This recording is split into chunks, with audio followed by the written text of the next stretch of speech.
Hey guys, next one in our little series of different products that I use for my modelling is putties. What we're going to look at today is the main ones that I use. These are the ones I've used for years and years and years, and I've found them to suit my purposes. The first one up, this is called Plastic Putty. It's a fairly new product on the market. It is a water-based putty.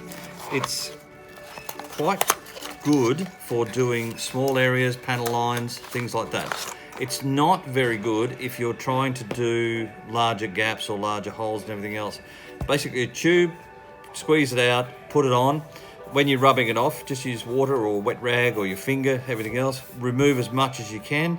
Once you've got to the point where you're happy with it, give it another light sand, let it dry. Light sand it, just to make sure that you've removed all your excess. Then a few people have made the comment, and I've done it myself now, is get some gloss varnish, just paint it down over the top of it. That just seals it off so that it doesn't reactivate again if you're using water-based paints and things like that. It does happen a little bit. I've come across it myself a couple of times, but I've since put a bit of gloss varnish down and it's fine. So that's the product there. Big trick with this is keep the top on, it goes off very quickly. Keep it in a cool, dry place, and even put it in a dark place so that it doesn't react with anything. It's a great product, been using it for a while now, just superb, and it's all water-based. My other one, when I'm doing larger issues or larger areas, this is Putty. This has been around for years and years and years.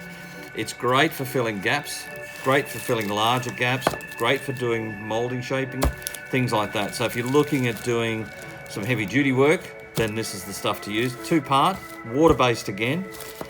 Cut off the exact same amount on each one, mix it together until it's one colour, squeeze it in, push it into the area that you want us to do, or mount it up, or whichever way you want to go.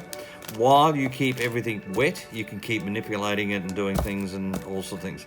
Once you're ready to seriously get sanding and everything else, let it dry. Once you've let it dry, you can file it, sand it, drill it, do whatever you like to do with it.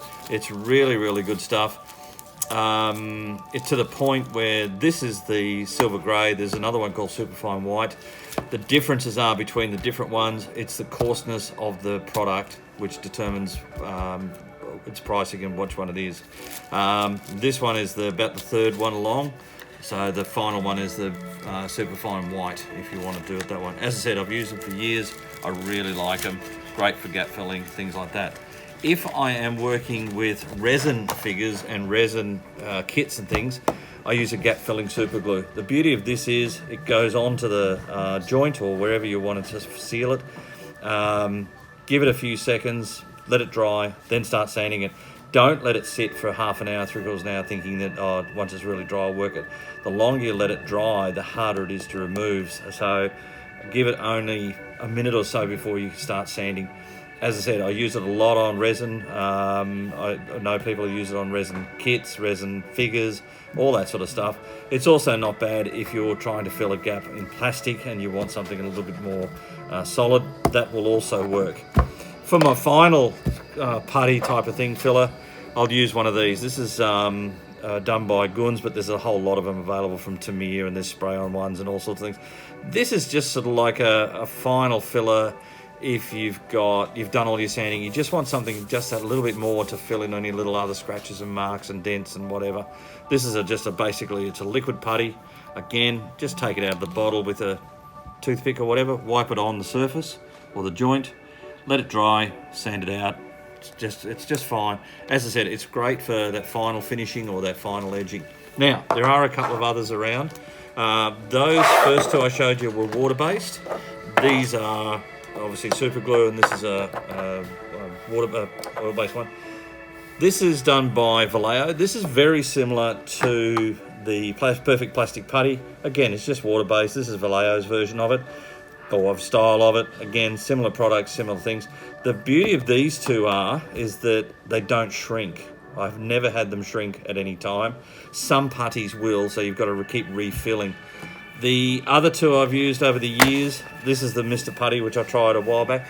It's probably just like any other putty, it's just a filler putty.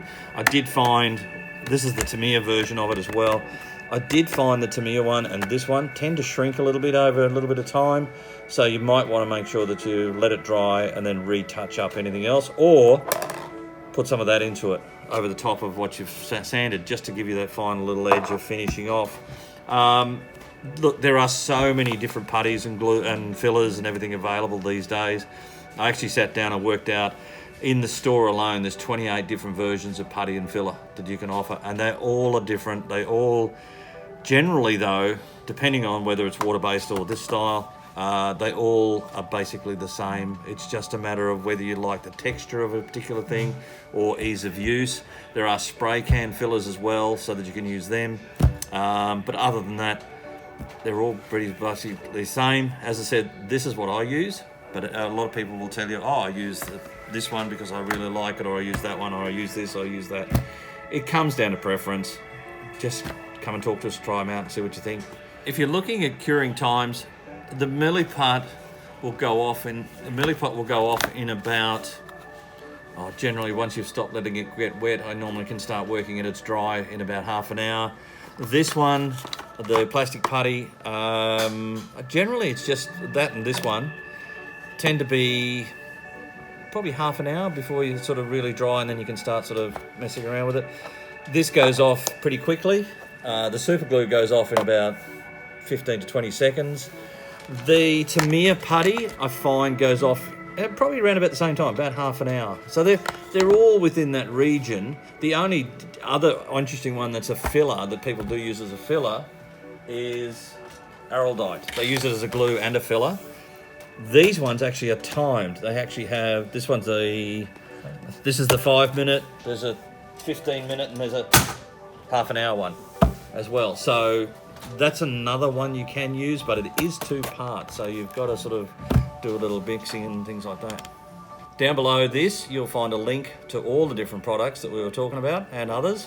So if you have any questions, just drop us a line, come and see us, send us an email. Talk to you then.